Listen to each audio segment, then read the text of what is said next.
बिस्मिल्लाहिर्रहमानिर्रहीम। Chapter number 11 के मसला नंबर 3 से हम स्टार्ट कर रहे हैं। इसमें है कि मुसल्लस के दो अजला के वस्ती नुकात को मिलाने वाला खत तीसरे अजला के मतवाज़ी और लंबाई में निस्फ होता है। हम पहले एक फ़र्ज़ कर लेते हैं, ये एक हमारे पास मुसल्लस है, इसके नाम भी हमने खुद रखने हैं। ये मुसल्लस है हमारे पास, ये ए बी सी, इस मुसल्लस का हम नाम रख लेते हैं। ये है ए बी और सी।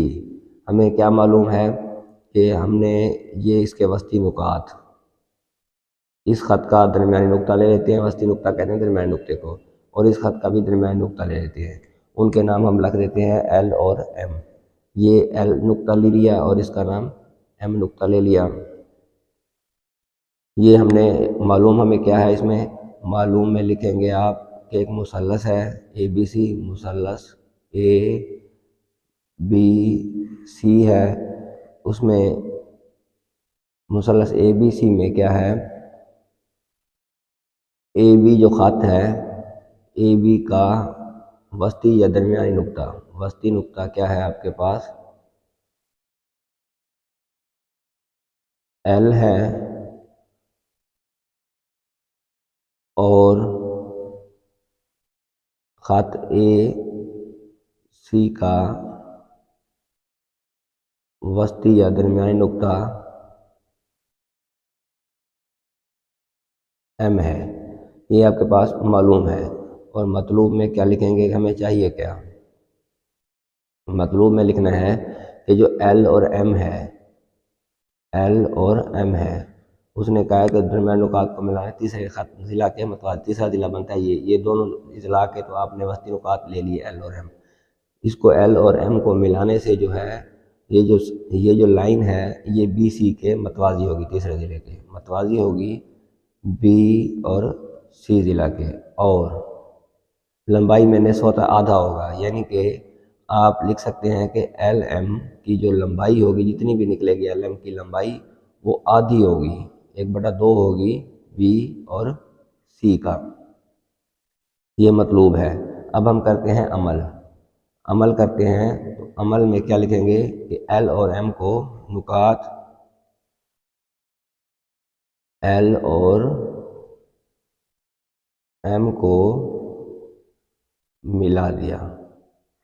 मिलाने के बाद क्या लिखेंगे, नुकात एल और एम को मिलाया, फिर एल और एम को इस तरह बढ़ाया, यानी कि एल और एम को इतना बढ़ाएंगे कि जितनी एल एम की लंबाई है उतनी एल एम की लंबाई के आगे उतना बढ़ाएंगे जितनी एल एम की लंबाई है। ये लंबाई और ये लंबाई आपस में बराबर होनी चाहिए। ये लंबाई और ये लंबाई एल एम को इस तरह बढ़ाया कि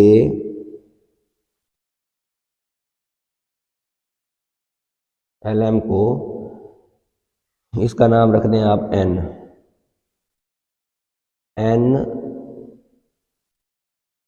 तक इतना बढ़ाया, एन तक, ये नुक्ता एन तक इतना बढ़ाया कि एल और एन की लंबाई बराबर हो एल और एम की लंबाई, यानी कि एल एम की लंबाई के बराबर आगे उतना बढ़ा दिया। एन को बी से मिला दिया, फिर इस एन को बी से मिला दें। अब ये दो मुसलसें बन गई, एल एन बी, दो मुसलसें आपको नज़र आ रही है ए एल एम। ये मुसलसें आपके पास बन गई। फिर ज़ावियों के नाम रख दें। ये ज़ाविया आपके पास, इसका नाम रख दें ज़ाविया 1, ये ज़ाविया 1 है, और ये ज़ाविया 2 है, और ये ज़ाविया 3 है। ये ज़ाविया 1, ये दोनों ज़ाविये देखें आपके पास बराबर आने चाहिए। अब ये आपने ज़ावियों के नाम लिख दें इधर, ज़ावियों के नाम ज़ाविया 1, ज़ाविया 2 और ज़ाविया 3 शक्ल के मुताबिक रखें। उसके बाद अब सबूत देना हमने। सबूत में आप लिखेंगे सबूत लिखें इसका सबूत, फिर एक तरफ बयानात होंगे, दूसरी तरफ दलाइल होंगे। ये बयानात इस तरफ लिखते जाएंगे और दूसरी तरफ दलाइल लिखते जाएंगे। दो ट्राइंगल्स हैं आपके पास, ट्राइंगल ए एल एम का मवाजना कर रहे हैं हम ट्राइंगल एल एन और बी का। इसमें मवाजना जब कर रहे हैं तो B L is equal to आपके पास आएगा B L side A L side के बराबर आने चाहिए। बी एल ए एल के बराबर, क्योंकि हमने ये एल जो है वस्ती नुक्ता लिया था इस साइड का, तो ये हमें मालूम है। इस ट्राइंगल की ये साइड और इस ट्राइंगल की ये साइड, ठीक है। तीन चीज़ें हमने बराबर करनी है। एक चीज़ हमें बराबर पता है कि ये है, ये साइड या ये साइड, ये बराबर है, ये हमने बराबर लिख दिया, ये हमें मालूम है। फिर जाविया 1 मतमासिल है जाविया 2 के। ये राशि जाविये हैं, आपको पता है कि राशि जाविये बराबर होते हैं। ये जाविया और ये जाविया राशि जाविये हैं, ये बराबर होते हैं। फिर एन एल मतमासिल है एल एम के। ये मतमासिल हमने लिखने हैं, इधर भी मतमासिल के अलामत डालें एन एल और ये, क्योंकि हमें अमल किया था कि इसकी लंबाई और इसकी लंबाई बराबर थी, हमने कहा था। ये हमारा अमल हो गया। तो ये जो मुसल्लस हैं जिनका मुवाजना कर रहे हैं, मुसल्लस ए एल एम मतमासिल लिख सकते हैं अब मुसल्लस एल एन बी के, क्योंकि ज़िला जाविया ज़िला जाविया ज़िला मतमासिल भी लिख सकते हैं, आगे का मौजूआ लिख दें फिर भी ठीक है। ये मुसलसल मतमासिल है जब, तो हम लिख सकते हैं कि एन बी एन ज़िला एन बी ये मतमासिल होगा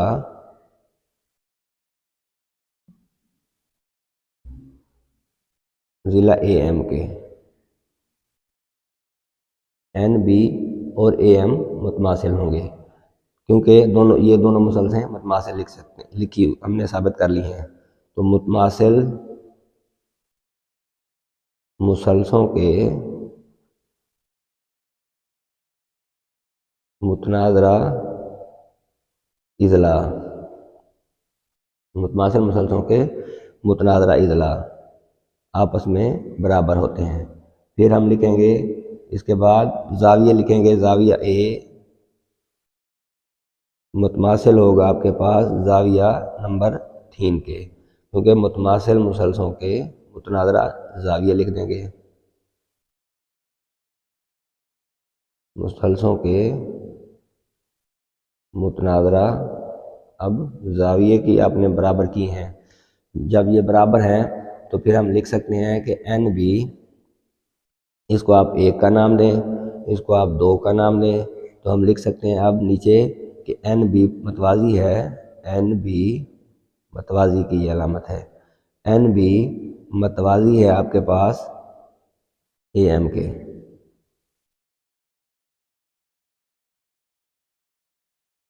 एक और 2 की रूह से, एक में जाविये बराबर हैं उनके, इक्वेशन नंबर 2 में जाविये बराबर है, इक्वेशन नंबर 1 में इज़ला बराबर हैं। जब वो जाविये और इनके इज़ला बराबर हैं तो फिर आपस में मतवाजी ही होंगे, क्योंकि जाविये और इज़ला बराबर होने से आपके पास जो शक्ल में दूसरे इज़ला होते हैं वो मतवाजी हो सकते हैं, इसके अलावा कोई ऑप्शन नहीं बचता। ये हमने एन बी और ए एम को, अब एन बी और ए एम को मतवाजी साबित कर लिया। अब हमें पता है कि एम सी और ए एम आपस में आधा आधा है, हाफ हाफ है, ये वस्ती नुक्ता था। तो लिख सकते हैं कि एन बी जो है इसके अगर मतवाजी है तो फिर इसके भी मतवाजी होगा। इसको आप लिखेंगे इक्वेशन नंबर 3। अब हम लिख सकते हैं कि एन बी मतवाजी है ए एम के बजाय एम सी भी लिख सकते हैं, क्योंकि हम लिख सकते हैं कि जो एम है नुक्ता एम वो उसका वस्ती नुक्ता है, नुक्ता एम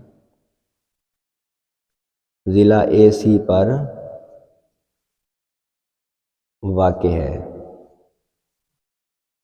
उसका आधा नुक्ता है तो लिहाजा वो उसके मतवाजी ही होगा। फिर एम सी जो है, एम सी ये कंगुरेंट है, मतमासिल है ए एम के।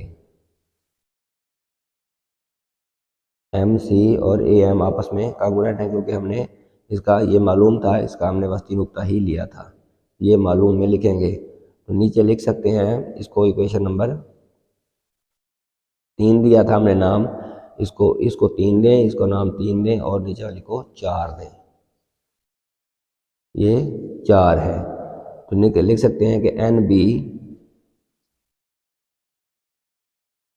कंगुरेंट है एम सी के। एन बी और एम सी कंगुरेंट है, ठीक है, 3 और 4 की रूह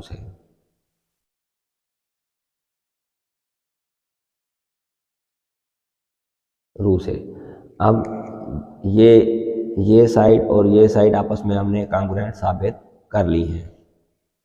उसके बाद लिखेंगे लिहाजा ये क्या बन गई, 2 साइडें कंगुरेंट हो गई, लिहाजा जो है आपके पास कौन सी, B C M N, B C M N, एक बी सी एम एन एक मतवाजी इज़्ला हमने साबित कर ली, एक मतवाजी इज़्ला है,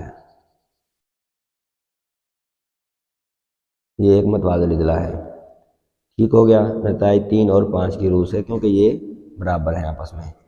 उसके बाद लिख सकते हैं कि बी सी मतवाज़िल इज़्ला में आप आमने सामने के इज़्ला क्या होते हैं, मतवाज़ी होते हैं। अब हम ये साबित कर चुके हैं कि बी सी एम एन एक मतवाज़िल इज़्ला है। जब ये साबित कर लिया तो हम लिख सकते हैं कि बी सी मतवाज़ी है एम एन के, मतवाजी की ये अलामत है। एल एम भी लिख सकते हैं, एल एम के मतवाजी है, यही हमने साबित, एम एन भी लिख सकते हैं, एल एम भी लिख सकते हैं, या फिर बी सी मतवाजी है एन एल के, हम दोनों के लिख सकते हैं। इधर लिखेंगे ये मतवाजी इज़्ला तो साबित कर चुके हैं कि हमें मतवाजी इज़्ला के मुखालिफ इज़्ला, आपको पता ही है मतवाजी होते हैं मुखालिफ इज़्ला, इस वजह से इसको और इसको मतवाजी लिखा। उसके बाद B C is equal to congruent है, बी सी कांगुरेंट है एन एम के, एन एम के कांगुरेंट है, ठीक है। B C congruent N M के, इसका भी वही रीज़न आएगी, सेम रीज़न आएगी, मतवाज़िल इज़्ला के सामने के इज़्ला कांगुरेंट भी होते हैं और मतवाजी भी होते हैं। जब ये हमें पता है तो हम लिख सकते हैं कि मैयर जो है L M, Maihar L M वो हाफ होगा मैयर बी सी का, क्योंकि ये कांगुरेंट हैं तो फिर ये आमने सामने के इज़्ला दूसरे के हाफ होंगे। ये हमें हमें क्या किया था, अमल में हमने कहा था कि वो बराबर हैं, तो लिहाजा ये हम उसको हाफ लिख सकते हैं उस अमल की रूह से।